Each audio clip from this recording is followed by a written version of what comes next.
اور جو چیز تم کو پیغمبر صلی اللہ علیہ وآلہ وسلم دیں وہ لے لو، اور جس سے منع کریں اس سے باز رہو، اور اللہ سے ڈرتے رہو، بے شک اللہ سخت عذاب دینے والا ہے۔ اور ان ضرورت مند مہاجروں کے لیے بھی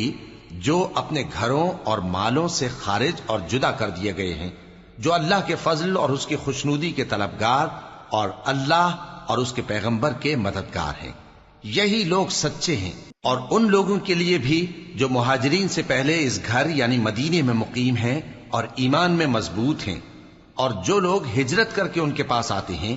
وہ ان سے محبت کرتے ہیں، اور جو کچھ ان کو ملا اس سے اپنے دل میں کچھ خواہش اور خلش نہیں پاتے، اور ان کو اپنی جانوں پر مقدم رکھتے ہیں خواہ وہ خود بھی فاقے سے ہوں۔